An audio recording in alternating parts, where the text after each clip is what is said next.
سیدنا عمر فاروق رضی اللہ تعالی عنہ فرماتے ہیں کہ نبی پاک صلی اللہ تعالی علیہ وآلہ وسلم نے ارشاد فرمایا کہ تم سے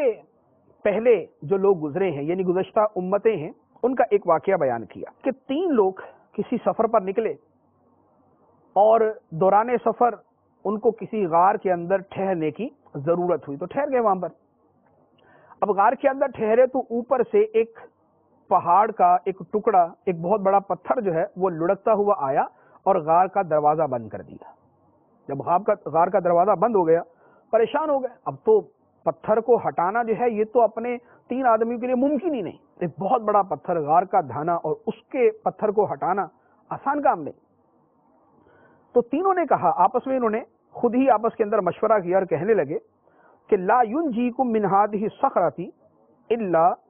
ان تدعوا الله تعالی بصالح اعمالكم، کہ یہ جو چٹان آ کر غار کے منہ پر ٹھہر گئی ہے اس سے تمہیں نجات نہیں ملے گی سوائے اس کے کہ اللہ تعالیٰ کی بارگاہ میں اپنے نیک اعمال کے وسیلے سے دعا کرو،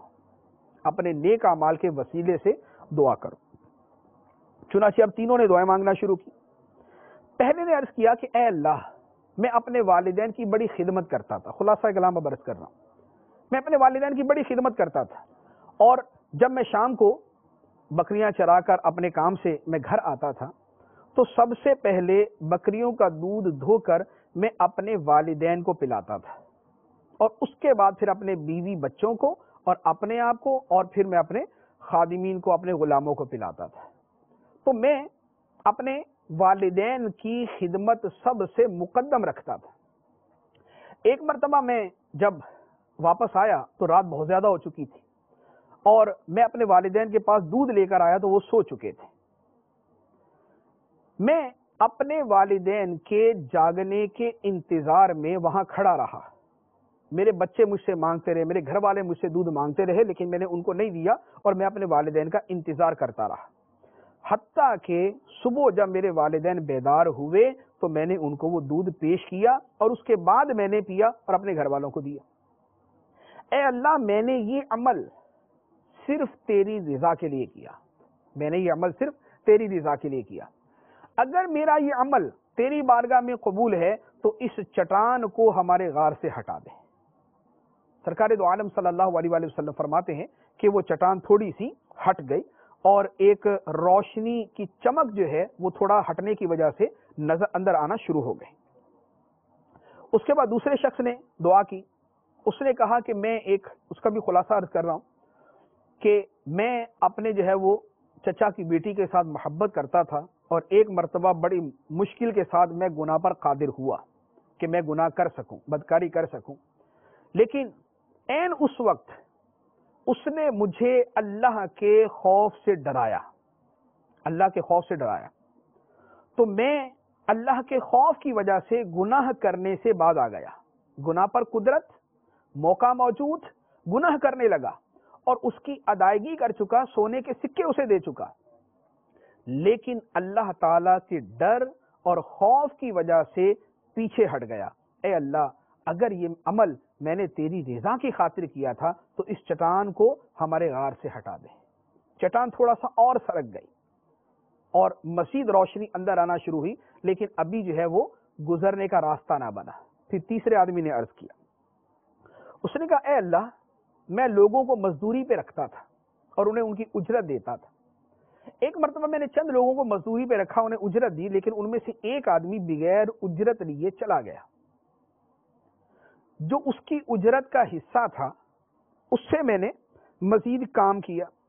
مزید کام کرنے کی وجہ سے میرے اونٹوں میں اضافہ ہو گیا، گائے میں اضافہ ہوگا، میرے بکریوں میں اضافہ ہو گیا، میرے غلاموں میں اضافہ ہو گیا۔ ایک عرصے بعد وہی آدمی کہ جس کی اجرت میں نے نہیں دی تھی اور اس کی اجرت سے ہی میں نے آگے کام کیا تھا، وہ واپس آیا اور اس نے آ کے کہا کہ بھائی میری اجرت دے دو۔ تو میں نے کہا یہ جتنے اونٹ، بکریاں، گائے، غلام ہیں یہ سب تیرے۔ تو وہ پریشان ہو گیا اور پریشان ہو کے مجھے کہنے لگا کیا میرا مذاق کیوں اڑاتے ہیں، یعنی آپ نے اجرت نہیں دینی تو نہ دے لیکن مذاق تو نہ اڑائے کہ یہ سارا ہی تیرا ہے۔ تو میں نے اس سے کہا کہ اے بندہ خدا، یہ واقعی سارا تیرا ہے، کیونکہ تیری رکھی ہوئی اجرت سے ہی میں نے یہ کام کیا تھا اور اس کی وجہ سے یہ ساری کی ساری برکت ہوئی اور یہ سارا کا سارا مال جمع ہوا. تو میں نے سارے کا سارا مال اس کے حوالے کر دیا. اے اللہ اگر یہ عمل میں نے تیری رضا کی خاطر کیا تھا تو اس چٹان کو ہمارے غار سے ہٹا دے. سرکار دو عالم صلی اللہ علیہ وآلہ وسلم ارشاد فرماتے ہیں فن فرجت الصخرہ فخرجوا یمشون، کہ وہ چٹان فوراً وہاں سے ہٹ گئی اور وہ تینوں لوگ اس غار سے باہر آ گئے. اس حدیث مبارک میں جن چیزوں کا بیان ہے بہت ساری چیزیں ہیں جس کو یہاں بیان کیا جا سکتا ہے. ایک تو اس میں جو اعمال کا بیان ہے، پہلے نمبر پہ اطاعت والدین کی خدمت کو دیگر لوگوں کی خدمت سے مقدم رکھنا، بیوی بچوں کی خدمت سے مقدم رکھنا. تو جو اپنے والدین کی خدمت کرتا ہے اللہ تبارک و تعالی اس کے لیے مشکلات سے نکلنے کا راستہ بنا دیتا ہے. دوسری بات کہ گناہ پر قدرت ہے،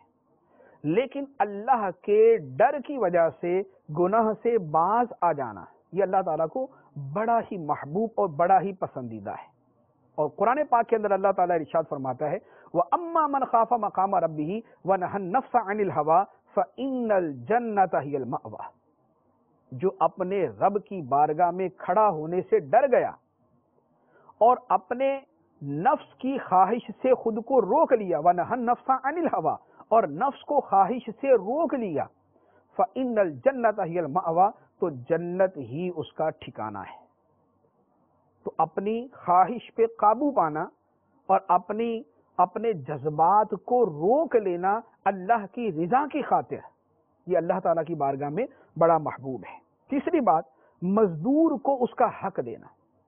مزدور سے کام کرایا ہے تو اب اسے اس کا حق بھی دیا جائے. یہ نہ ہو کہ وہ بیچارے چکر پہ چکر لگا رہے ہیں، وہ بیچارے در بدر پھر رہے ہیں، وہ بیچارے پریشان ہیں، درخواستیں کرتے ہیں، اپلیکیشن دیتے ہیں، منتیں کرتے ہیں، لیکن ان کی مزدوری ان کو وقت کے اوپر نہ دی جائے.